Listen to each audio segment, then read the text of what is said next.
Barchaga assalomu alaykum. Sizlar bilan Nizomov Edit kanalida ko'rishib turganimdan juda ham xursandman.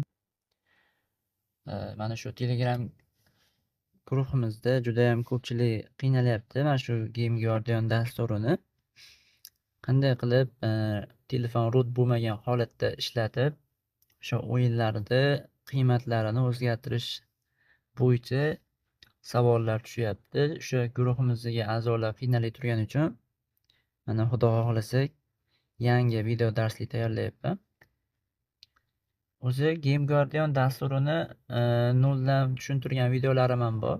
Pastroqda YouTube kanalimda qidirsalaring, ana shu videoda Game Guardianni vazifasidan to'liq qilib tushuntirganman. Ana shu videoni birinchi ko'rib, keyin bu videoga kirsalaring, hozir tushuntiray turgan narsalarim ancha sizlarga yaxshiroq yetib boradi. Hop, biroz to'xtalib o'taman Game Guardian dasturi haqida. Game Guardian dasturi shu o'yinlarda, dasturlarda ichidagi qiymatlarini qidirib topadi.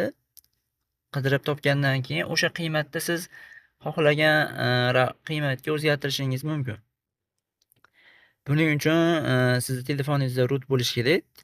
Game Guardian dasturini to'g'ridan to'g'ri ishlatish uchun agar sizda telefoningizda root bo'lmasa, mana shu Virtual Space bor, Virtual Master degan dasturlar bor. Mana shu dasturlar virtual ichida Game Guardian dasturiga o'sha root tasdig'ini beradi. Demak, siz nima qilishingiz kerak? Telefoningizda root bo'lmasa, mana shu Virtual Space'lardan bittasidan foydalanasiz. Menda hozir o'sha mana shu kanalimizga tashlab qo'yilgan Virtual Space bor. Shuni ichiga kiramiz. Hop. Virtual Space dasturiga kirgandan so'ng mana shu tepada plus tugmasi turibdi. Mana shu plus tugmani bosib, sizda o'rnatilgan dasturlar ichidan Game Guardian bilan siz o'sha bizlar o'qimoqchi bo'lgan o'yinni tanlaysiz. Mana Game Guardianni qo'shamiz. Hop, bunga ruxsat berish kerak ekan. Hop, buni qo'shdik. Hop, bundan so'ng o'yinimizni mana shu o'yinni sizlarga bugun tushuntirib beraman. Qanaqa qilib izlov qilish kerakligini. Hop, shundan keyin Game Guardianga kiramiz. Hop. Dasturda yaxshi ishlashligi uchun mana shu ruxsatlarni berishini so'rayapti, berishlikni so'rayapti. Ruxsat beramiz. Keyin qaytib kiramiz.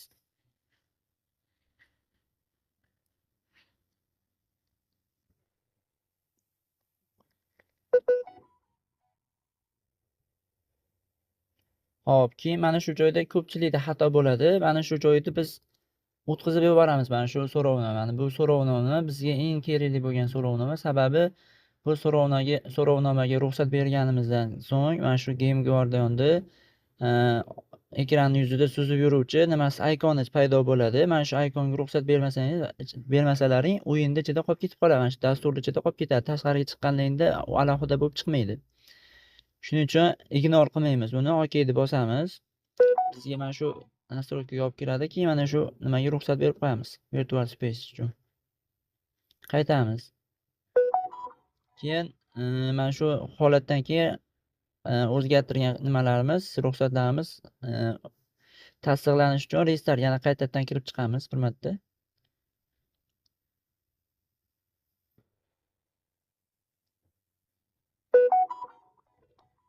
Kirdik. Keyin yana ozgina 2-3 ta nimalari bor. O'zini mana bu yerda prevent unload degan narsa bor. Bu narsa o'yin payti yo'qolib qolmasligini nima qiladi? Ta'minlaydi. Ko'p holatlarda Game Guardian bilan ishlab turgan paytimiz o'yindagi qiymatlar o'zgartirish paytida unga tushadigan davleniya nimalari bo'yicha ko'tarilmay yo'qolib qoladi. Shuning uchun level 3 ga qo'yib qo'yamiz. Ana shunda uncha-munchaga yo'qoladi ekan. Shundan keyin start bosamiz. Mana bizga Game Guardian ajralib chiqdi. Bundan keyin o'yinga kiramiz.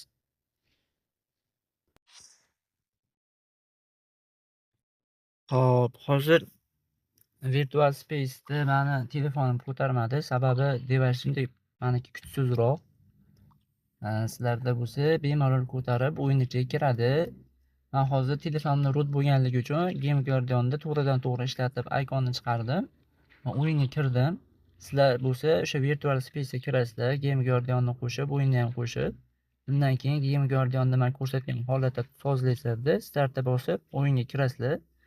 O'yinga kirganingizdan keyin ikonni qayta bosasiz. Bosganlaringizdan keyin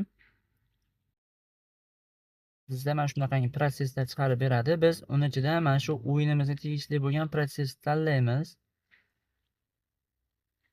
Tanlaganimizdan keyin qiymatlarni o'zgartirishni boshlaymiz. Mana shu bironta magazinmi yo bo'lmasam upgrade bo'limiga kirasizlar. Hop, 7500 ta tilloyimiz bor ekan. Buni topishimiz uchun mana shu chekkadagi lupani bosamiz.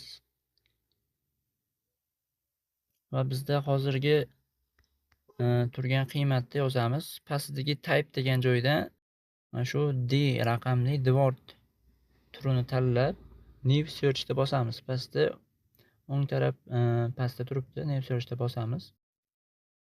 Hop, qidirishni boshlaydi. 7500 li qiymatni.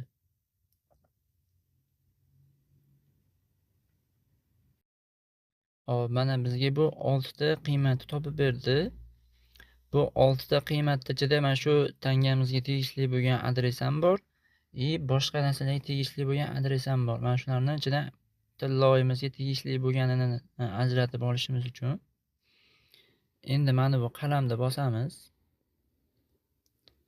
Bu qiymatga o'zgartirish beramiz endi. Misol 500 taga almashtiramiz. Mana hozir tilloyimiz almashdi. Endi bunga mana bu qalamga bosganimizdan keyin pastdagi mana bu checkboxni tanlaymizda. Bunga 1 qo'shamiz, 1 yozamiz. Mana shu holatda u 500 qiymatiga bir raqamini qo'shib beradi bizga. Mana 500 dan qo'shib berdi. Ko'rdingizmi? Mana shu holatda qiymatni o'zgartirish kerak bo'ladi. Mana qaytib kirganimizdan keyin mana o'zidan o'zi 0 bo'lib qoldi. Demak, bu bizni tilloyimizga tegishli bo'lgan qiymat bas. Buni chekkadagi gazinkani bosib o'chirib tashlaymiz. Mana shunday holatda biz kereksiz qiymatlarni aniqlab topib olishimiz kerak. Endi bunga kattaroq qiymat beramizda. Endi sarflaymiz pulni. Sarflab ko'ramiz. Qaytib kiramiz. Bizda 9000 qoldi. Hop, mana bu yerda lupani qayta bosamizda 9000 bizda qolgan qiymatni yozib, pastda refine, o'ng tarafda refine tugmasini bosamiz. Mana bizni tilloyimizga tegishli bo'lgan qiymatni o'zi qoldi. Mana shu qiymatdan biz endi xohlaganimizcha o'sha qiymat o'yinda kirashmamasdan tashlab olmaydi yo otib olmaydi. Shu holatlardan saqlangan holatda biz o'zimizga kerak bo'lgan qiymatni yozamiz.